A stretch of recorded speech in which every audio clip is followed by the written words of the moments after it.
It's November 2023. I'm heading home. It's wonderful to see family I've missed, but the occasion is somber. A loved one's funeral, the first of 3 I would attend in less than a year, making this trip more unbearable each time.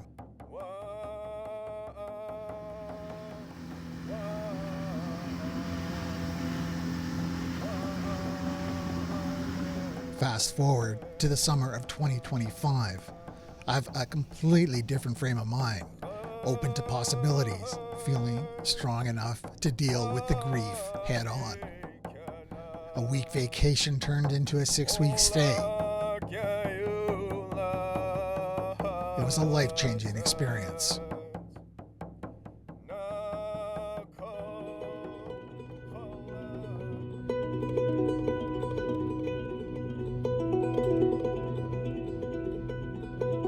For thousands of years, this valley has been the homeland of my mother's people, the Musqueam, Jaudeno.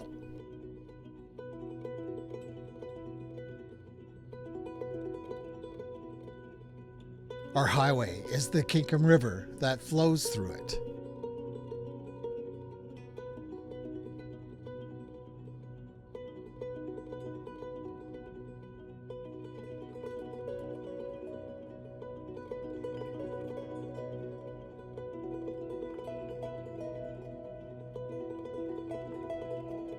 When I was a kid, I spent summers here running wild with my cousins, my brothers and sisters. My grandma had 16 kids. I grew up knowing 13 aunties and uncles.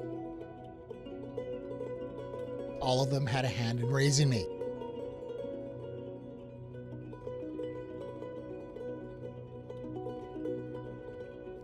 As an adult, I've come home on occasion to recharge, a quick visit, in and out, then back to my life in the city. My name is Rob Smith. I'm a journalist. Do the hardest one for me first. Which one? Donna. Okay. I think that's why it's so important for me personally to be here this year. Grief, healing, and community and love are themes found in my work. Kind of pulling away from the family. Been angry just at some of the personal politics that's been going on here. And this is the first summer where I've come back and I've engaged. I'm seeking answers to dark questions.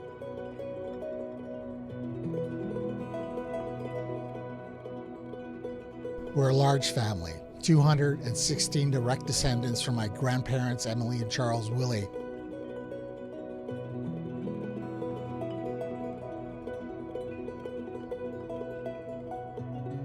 Uncle Don, our chief, head of the family, a carpenter, a residential school survivor.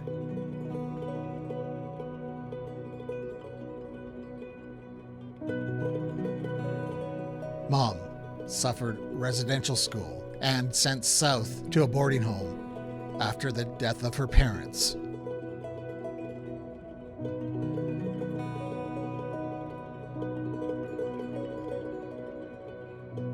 Auntie Liz, she was in the hospital room with my mom the day I was born.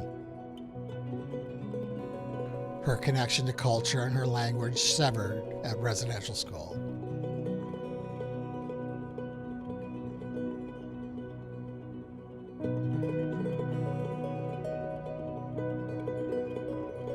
"2024 was a year to grieve. Our family lost 3 of our own, 2 sisters who I'd grown up with, and a younger brother I never got the chance to know." It really is the hardest thing to want to even understand when our children go before us.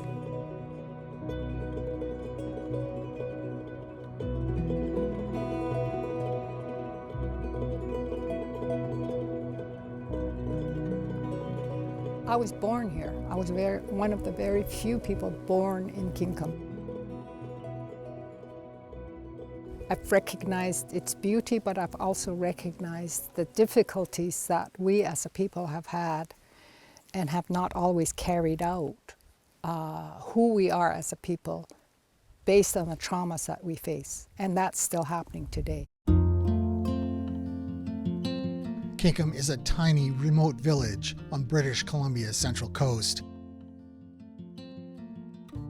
My feelings about the place are complicated, but there is no denying the feeling you get coming up the river.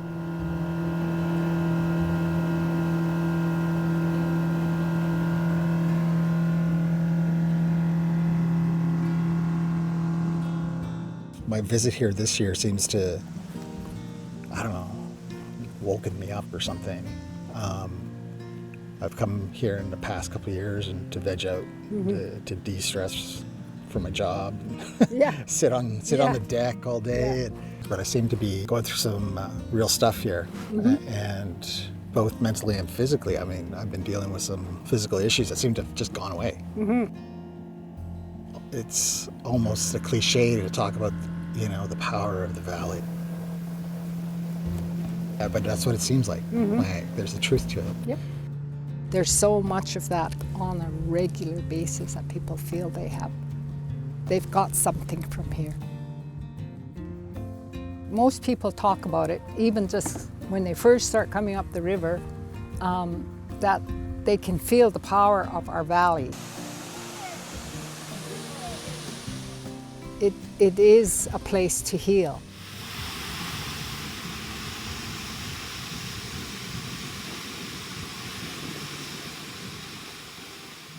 So what's happening here? Like, did you guys do the thing where you bought us matching onesies, or was I'm that not just, too sure if was we that did. just a fluke? It could have been just a fluke, They but went matching I had teddies. you come over, or had Donna come over for the weekend because you guys were buddies.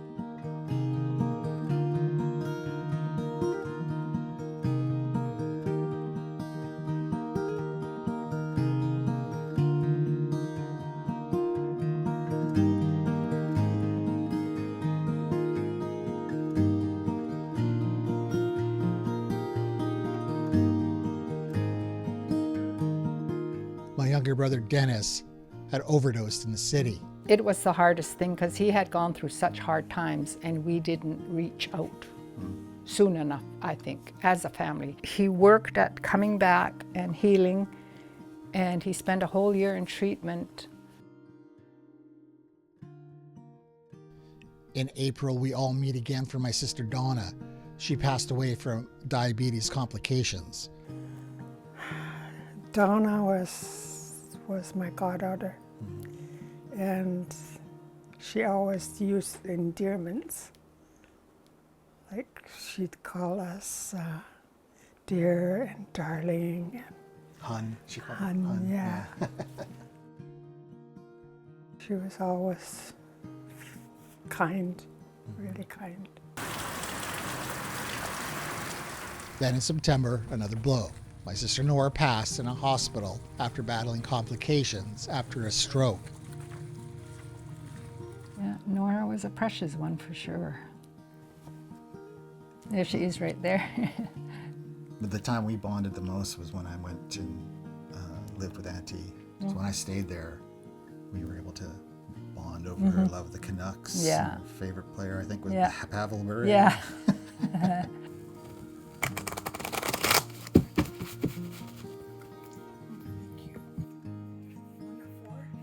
For the elder siblings, it's been a lifetime of loss. Both parents when they were young, 2 brothers in a tragic boating accident, and 3 sisters have passed. My questions triggered Auntie's tragic memories. I really feel bad for not knowing who my little brother was. I didn't know his struggles at all. I was wondering if you could tell me who Dennis was to you. Take your time.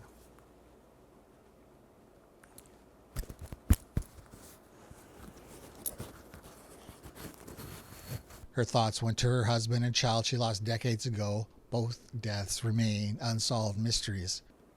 I already told you that Dennis was my favorite. He was so giving because he was always there for me when I needed him. I can't believe what came up for me just now, because I thought I had come to terms with it. I mean, I lost Adrienne. My daughter Adrienne was only 16.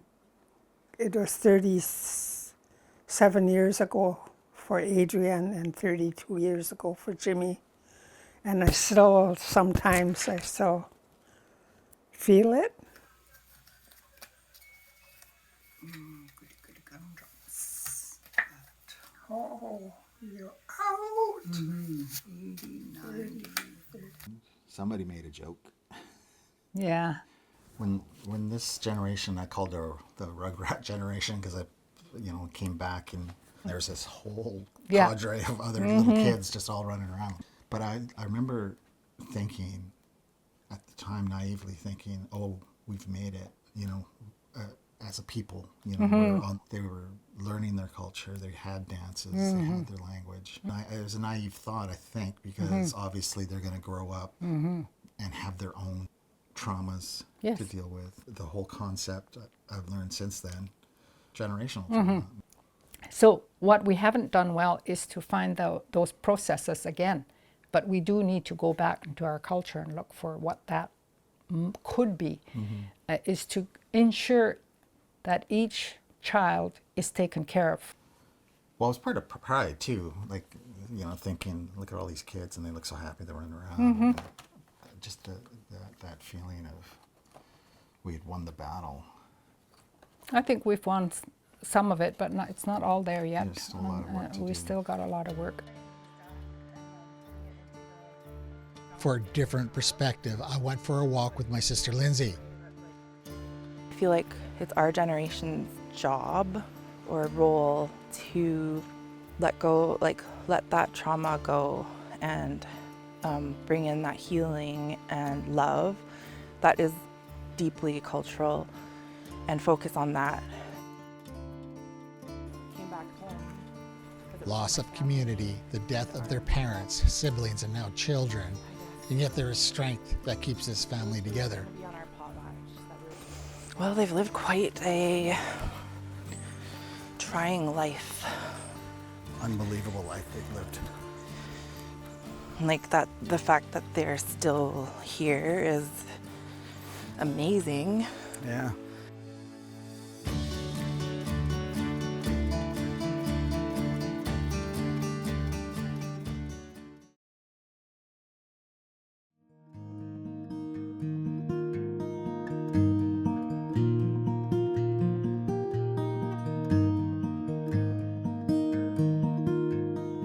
Despite its beauty, Kingcome has all the same social issues found elsewhere: abuse, violence. Truth be told, recently witnessing bad blood, family politics, I found myself pulling away. But the source of my hard feelings were more complicated. In the mix of emotions were unresolved grief over my dad's passing. We lost him nearly 8 years ago.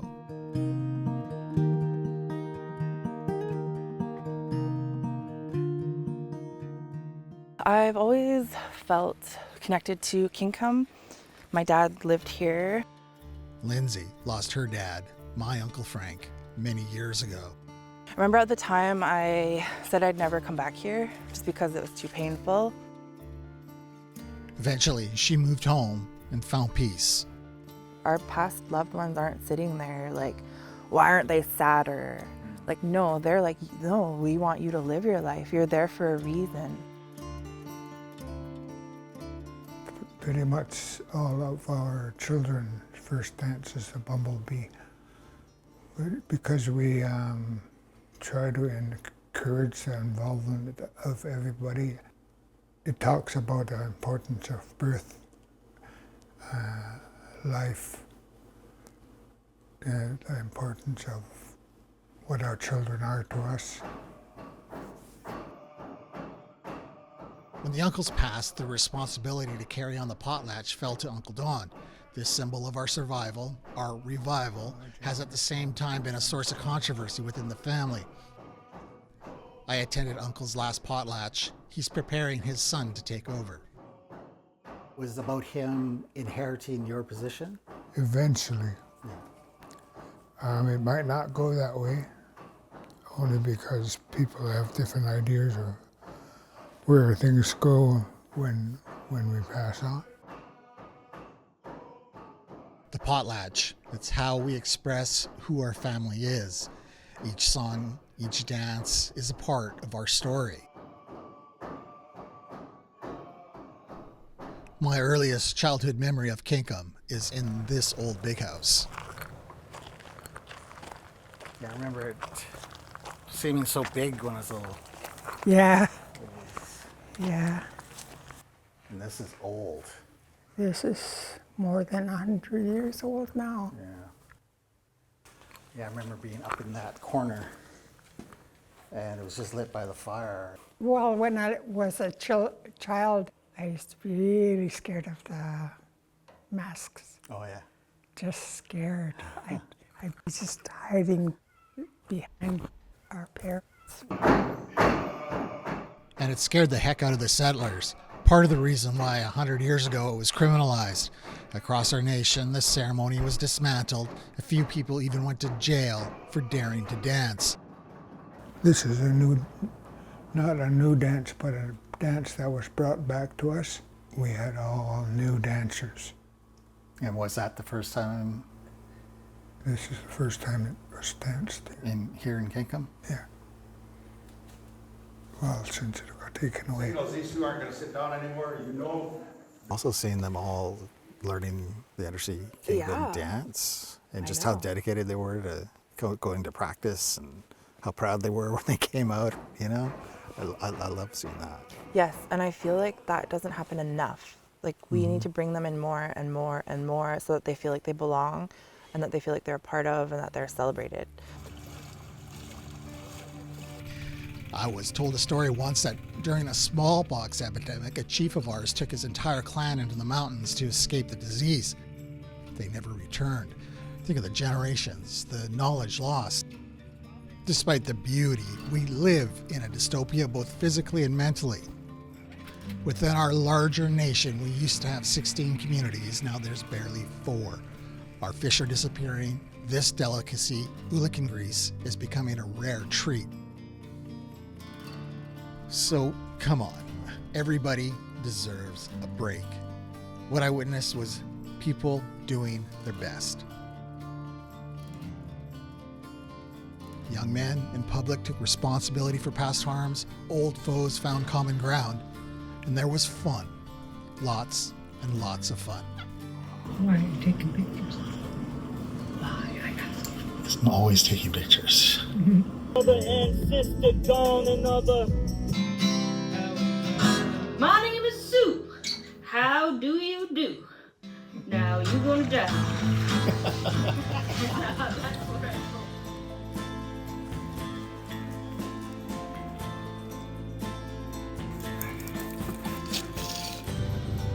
I don't know if you can get back up.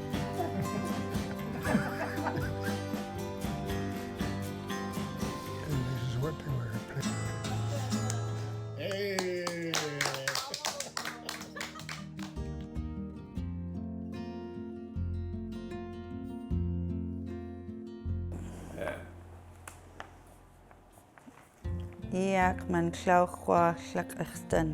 I understand our language. Everything that's said, I understand it, but I am not a fluent speaker.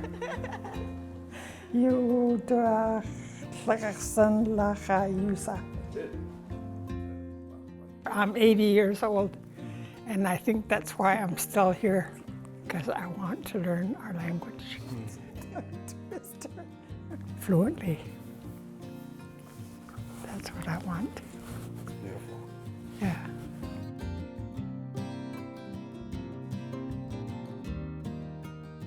After 6 weeks, it all came down to this conversation with my mom.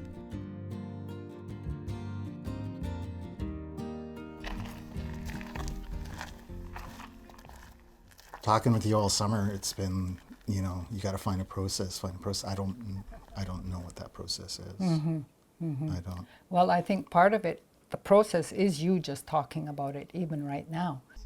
Calgary, and that's where I was going. And he goes, oh, you know, this place is looking for you. It was like this one room. A lot of times we choose to pull away, and a lot of times we don't realize we're doing it, but we pull away.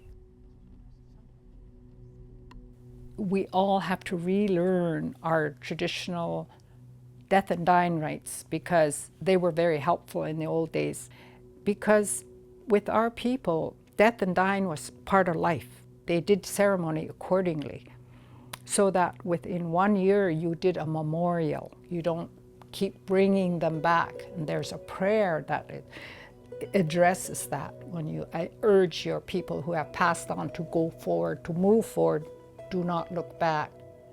It's time for you to go home. We don't do that well yet. We haven't taught it well. They talk about, okay, who's getting up now? Donna's in a good place. Dennis is in a good place. Nora's in a good place. It's us that aren't in a good place. He would be bare-chested.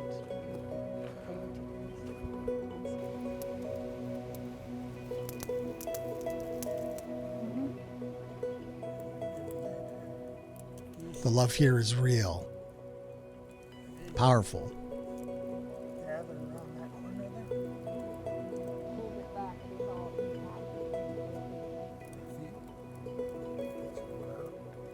Sitting beside my Auntie Em, I can't begin to imagine her loss as she grieves her eldest boy. It's a tough road ahead, but it looks like I'm with these guys for the long haul. But who says we can't have some laughs along the way?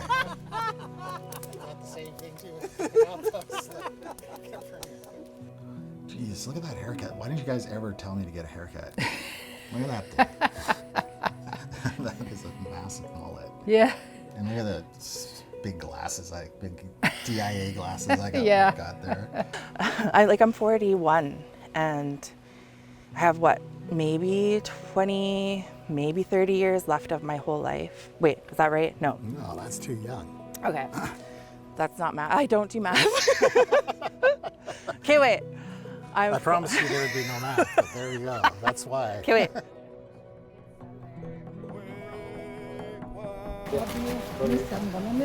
Yeah.